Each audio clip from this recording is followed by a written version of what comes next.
What would you do if you survived the impossible? Not once, not twice, but 3 times. 3 of the most catastrophic maritime disasters in human history. 3 ships. That should have been your grave. And yet, you walked away. Every single time. This isn't fiction. This isn't a Hollywood movie. This is the true story of a woman who refused to die. A woman who stared into the face of death on 3 separate occasions and said, "Not today." Her name was Violet Jessop, and this is the story of how she became unsinkable. Hit that subscribe button because stories like this deserve to be remembered. Imagine being a young child, lying in a hospital bed in Argentina. The doctors whispering outside your door, saying you have only months to live. Tuberculosis, a death sentence in the 1890s, but Violet Jessop didn't listen to death. She fought, she survived, and she walked out of that hospital alive. Little did anyone know. This was only the beginning of her extraordinary battle with fate. Born on October 2, 1887, in the vast pampas near Bahia Blanca, Argentina. Violet Constance Jessop was the eldest daughter of Irish immigrants. Her father, William, was a sheep farmer trying to build a life in a new land. Out of 9 children born to the family, only 6 would survive infancy. But Violet was different. When tuberculosis came for her as a child, the doctors gave her mere months. They shook their heads. They'd seen this before. There was no hope. But against all medical predictions, she recovered, she survived, and when her father died suddenly and the family returned to England, young Violet knew she had to be strong. She had to help her mother, Catherine, who found work as a stewardess on ocean liners. At just 21 years old, when her mother fell ill, Violet made a decision that would change her life forever. She would follow her mother to the sea. She would become a stewardess herself. But there was a problem.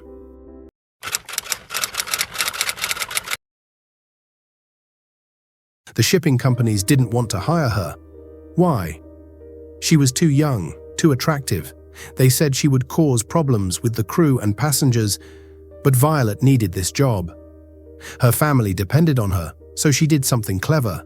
She dressed down, made herself look plainer, older, and it worked. In 1908, she secured her first position with the Royal Mail Line, sailing to the West Indies.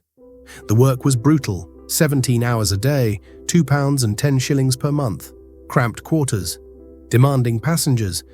But Violet persevered. By 1911, she'd moved to the prestigious White Star Line and was assigned to their crown jewel, the RMS Olympic, the largest ship in the world, a floating palace of luxury and opulence, 882 feet long, carrying over 2,400 passengers in magnificent splendor. Violet was in awe. For months, everything seemed perfect. The Olympic was a dream. The maiden voyages were triumphant. And then, September 20th, 1911.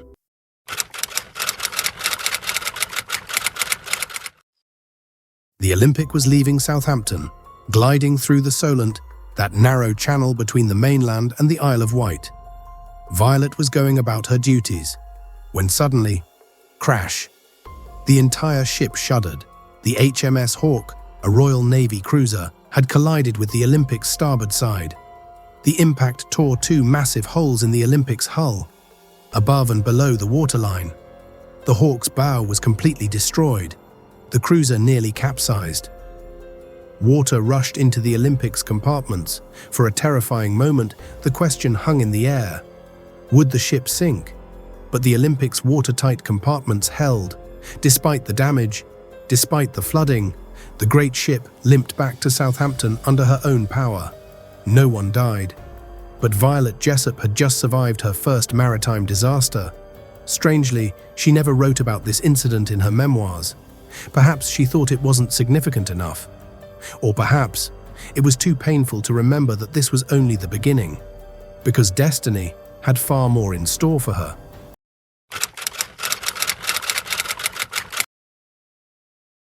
"6 months later, Violet's friends were buzzing with excitement. White Star Line had just completed the Olympic sister ship, a vessel even more magnificent, even more luxurious, the RMS Titanic. "You have to transfer, Violet," her friends urged. "It will be a wonderful experience, the maiden voyage." But Violet was hesitant. She was happy on the Olympic. She didn't want to leave. But eventually, she was persuaded. On April 10, 1912, dressed in a new ankle-length brown suit, Violet Jessop boarded the Titanic at Southampton. She was 24 years old. The ship was breathtaking. The grand staircase, the opulent dining rooms, the luxurious cabins. Among the passengers were some of the wealthiest people in the world, including John Jacob Astor IV and his young pregnant wife, Madeline. For 4 days, the voyage was perfect. The Titanic sliced through the calm Atlantic waters like a knife through butter. April 14, 1912, 11:40 p.m. Violet had just finished her prayers. She was in her bunk, reading magazines, beginning to drift off to sleep, when she heard it. A low, rending, crunching, ripping sound. At first, she thought it was a drill. After all, this was the unsinkable Titanic. Nothing could possibly be wrong. But then,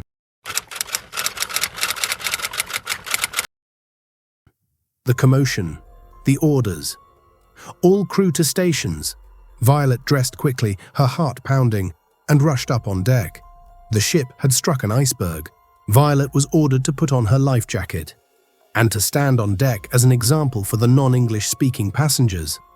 She watched as crew members loaded the lifeboats, her mind struggling to comprehend what was happening. This couldn't be real. The unsinkable ship. Sinking. The deck began to tilt, slowly at first, then more noticeably. Violet was ordered into Lifeboat 16, and as the boat was being lowered down the side of the ship, one of the officers, James Paul Moody, thrust a baby into her arms. "Take care of this child," he shouted. And then, they were in the water. Violet clutched the baby against her cork life vest, watching in frozen horror as the Titanic, that magnificent palace of steel and dreams, began its final descent. The bow dipped lower and lower and lower. And then, the stern rose hundreds of feet into the air, silhouetted against the starlit sky. And then came the sound.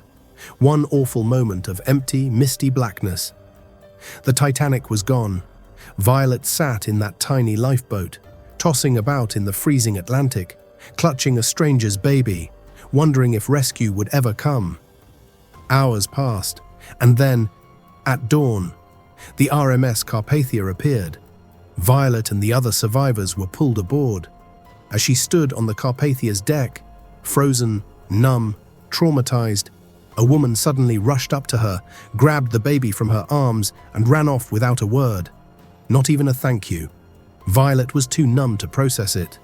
She had survived the Titanic. This was enough. Surely fate wouldn't test her again.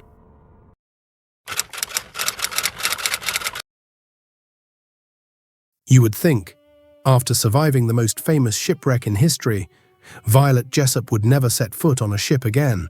But Violet needed the work. Her family still depended on her, and the sea, despite everything, was all she knew. By June 1912, just 2 months after the Titanic, she was back at sea. When World War I erupted in 1914, Violet volunteered to serve her country. And then, she received an assignment that would change everything. She would serve aboard the HMHS Britannic, a hospital ship, the third and youngest sister of the Olympic and Titanic. November 21, 1916. The Britannic was cruising through the Aegean Sea on its way to the bloody battlefields of Gallipoli in Turkey. Violet had just finished morning mass. She was sitting down to breakfast when she felt it, a muffled explosion deep in the ship's belly.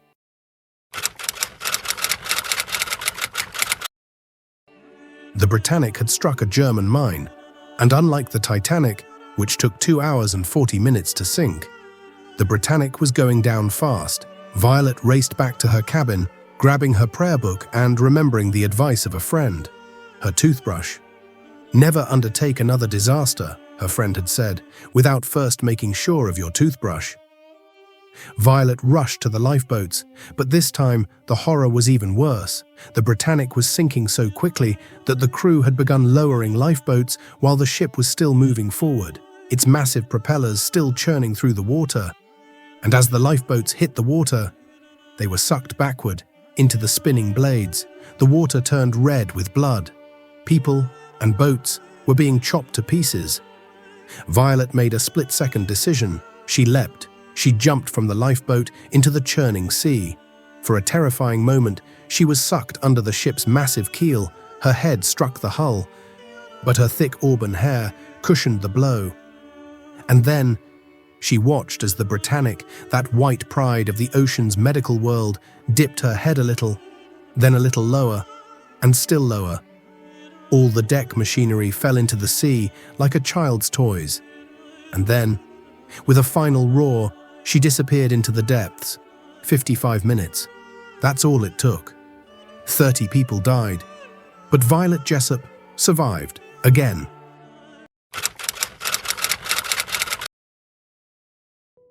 Years later, Violet went to her doctor complaining of headaches. X-rays revealed something shocking. She had sustained a fractured skull in the Britannic disaster and never even knew it. She had been living with a fractured skull for years. She married briefly, at age 36, to a fellow steward named John James Lewis, but the marriage ended within a year. She had no children. For 42 years, Violet Jessop worked at sea. In 1950, at age 63, she finally retired. She bought a 16th-century thatched cottage in Great Ashfield, Suffolk, filled it with mementos of her life at sea, and tended to her laying hens and garden. But even in retirement, fate had one more strange twist for Violet. Years later, on a stormy night, her telephone rang. She picked it up. A woman's voice, trembling, asked, "Are you the woman who saved a baby on the night the Titanic sank?" Violet hesitated. "Yes." And then the voice said, "I was that baby." And the line went dead. Was it real, or just village children playing a prank? Violet's biographer believed it was a joke, but Violet herself said, "No, John, I had never told that story to anyone before I told you. Perhaps, just perhaps, that baby had grown up. Perhaps they wanted to thank the unsinkable Violet Jessop, the woman who had cheated death 3 times.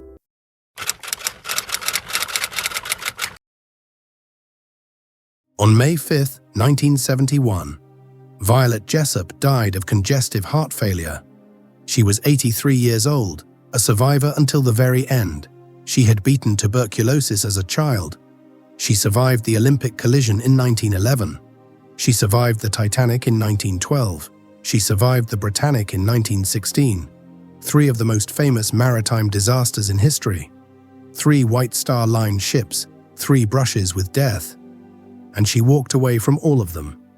History would remember her as Miss Unsinkable, the queen of sinking ships, but to those who knew her, she was simply Violet, a woman of extraordinary courage, faith, and resilience, a woman who refused to let the ocean claim her, a woman who proved that sometimes the human spirit is truly unsinkable. Her story reminds us that even when fate throws everything at us, even when death comes knocking at our door, again and again and again, we can choose to survive, we can choose to fight, we can choose to be unsinkable. This was Violet Jessop, and her legend will live forever. If this story moved you, hit that like button and share it with someone who needs to hear it today. Drop a comment below and let me know what you think about this incredible story. I'll see you in the next video. Until then, stay curious and never stop believing in miracles.